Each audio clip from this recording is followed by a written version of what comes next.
Bonsoir à vous. Je vous invite vraiment à réapprendre à écouter votre petite voix intérieure. Qu'est-ce que c'est que votre petite voix intérieure? Vous le savez que souvent dans la vie, à l'intérieur de nous, nous avons besoin d'être guidés. Alors on peut se poser la question, est-ce que je suis guidé dans ma vie par mon mental, par mon ego, par cette partie cartésienne que j'ai en moi, ou est-ce que je suis guidé par mon âme, c'est-à-dire mon côté divin, parce que nous sommes tous une part de Dieu, par cette voix qui me dit où aller. Malheureusement, aujourd'hui, ce que nous pouvons constater, c'est que comme nous sommes tous éduqués dans le mental, dans l'ego, eh bien, la plupart des gens sont guidés dans leur vie par cette voix, par cette partie de nous très cartésienne qui nous dit souvent tu dois faire ci, tu dois faire ça, tu dois pas faire ci, tu ne dois pas faire ça, fais attention à ci, ne va pas par là. Parce que l'ego, le mental, aura toujours comme obsession la sécurité. Il sera souvent pas dans le présent, mais souvent dans l'avenir, souvent dans le futur, souvent en train de nous donner des avertisseurs, ou alors d'être très exigeant avec nous-mêmes. Voilà, soit il va nous pousser à un niveau d'exigence élevé, soit il va nous demander de nous cacher, parfois il peut nous persécuter. Notre mental sera beaucoup dans le jugement, parfois dans la plainte, parfois il nous poussera à être sauveur. Quand on est simplement dans la vie guidé par cette partie-là, on ne peut pas être heureux, on n'est jamais en paix. La petite voix dont je vous parle, c'est autre chose. C'est une petite voix qui nous parle parfois par des mots, parfois par des émotions, par des intuitions et par des synchronisations. Cette petite voix nous poussera toujours à aller vers l'amour, nous poussera à prendre des risques. Elle nous fera ressentir que le bon chemin est par là. Parfois, j'ai des gens, par exemple, qui m'appellent pour faire une formation de psychopraticien ou pour venir marcher sur Compostelle. Et parce qu'ils ont entendu cette petite voix, cette intuition, ce sentiment profond que le vrai chemin est par là-bas.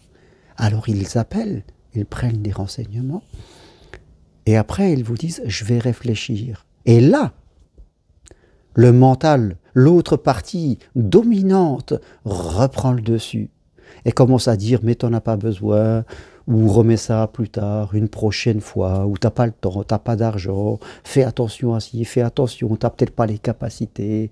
Vous voyez, alors que notre petite voix, notre âme, nous invitera à aller constamment dans la vie, à aimer, parce que notre âme est amour, à oser, à vivre, à être un voyageur de la vie, à aller vers les autres, à s'ouvrir le cœur. L'autre côté sera complètement différent. Il nous enverra plutôt à la sécurité, à la fermeture, au repli sur soi parfois, à faire attention. Ça n'a rien à voir. La petite voix, l'âme, ne vous dira jamais de faire attention. Elle vous dira d'aller. Vous voyez, si je prends la métaphore du voilier, par exemple, la petite voix sera la voile, la passion, la vie. Elle vous invitera. Alors que le mental sera le gouvernail qui, lui, cherchera à piloter. Donc, il ne faut pas se méprendre. Beaucoup de personnes ont complètement perdu le contact avec leur âme, avec leur petite voix. Toute leur vie est mentalisée. Ils ne sont que dans les interprétations, dans les projections, dans les analyses rationnelles. Alors que la petite voix, c'est l'amour, c'est le cœur, c'est le sentiment. Certains n'ont même jamais été connectés à ça. Ils ne savent même pas que ça existe. Ils ne se posent pas la question. Et si nous voulons vraiment être heureux, être en paix, il faut tout doucement se reconnecter avec ça, savoir que ça existe, apprendre à écouter, être dans le silence, apprendre à faire la différence entre cette petite voix de l'âme et ce mental, cet ego qui nous limite dans la vie. Et quand on apprend à écouter tout doucement, eh bien, on fait la différence. on fait la différence. On nettoie un petit peu notre monde intérieur de toutes ces fausses croyances, de toutes ces peurs, de tous ces doutes, de tout cet amas de déchets qui est venu ensevelir à l'intérieur de nous notre petite âme. C'est pour ça que les gens viennent marcher sur Compostelle, pour être dans le silence, pour partager, pour s'écarter de leur façon de penser habituelle, parce que c'est ça qui leur ferme. Et là, on trouve un trésor en soi. C'est un trésor que l'on trouve en soi. Alors c'est ce que je vous invite à faire vraiment, à intégrer l'idée qu'à l'intérieur de vous, il y a votre âme qui va vous parler, principalement par une intuition. Une intuition, c'est quelque chose qui vient sans l'avoir demandé.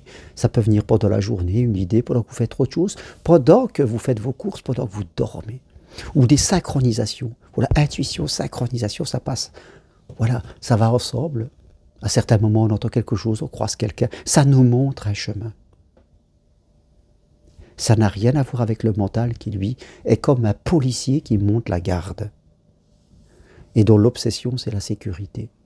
Et de rester dans ce qu'on connaît. Alors que l'âme voudra voyager la vie. On apprend à se reconnecter à ça, à s'écouter, à méditer. Parce que méditer veut dire méditar, regarder à l'intérieur et écouter cette petite voix, tout doucement.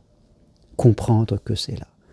Voilà ce que je vous propose vraiment comme chemin, un chemin le plus important de votre vie. Le plus important. Le mental, on en a besoin. Mais le mental, le cartésien, doit être au service de votre âme et non pas être le directeur de votre vie. Le mental, c'est l'ouvrier. Il ne doit jamais prendre le pouvoir sur votre vie.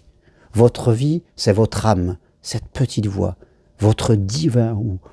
C'est ça qui doit toujours piloter votre vie et jamais l'ouvrier qui est né là juste pour appliquer ce que la petite voix dit.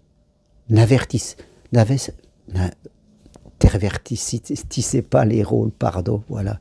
Chacun son rôle. L'âme, c'est la vie, c'est la direction.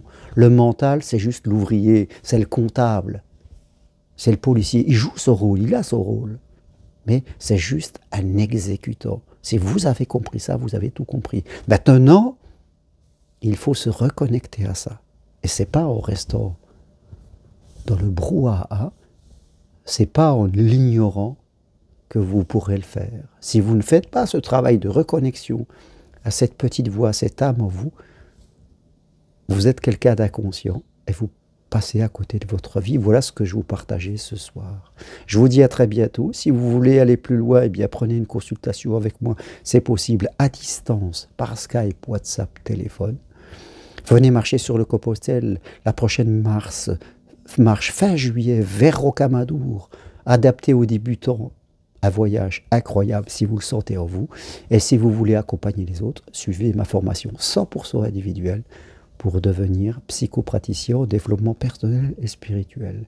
Formation que vous pouvez suivre de chez vous, où je vous envoie des cours. Et nous faisons des visio-formations, voilà, là aussi par Skype, WhatsApp ou MSN vidéo. Si vous aimez mes vidéos, appuyez sur j'aime, parlez-en, et je vous dis à très bientôt. Merci, au revoir.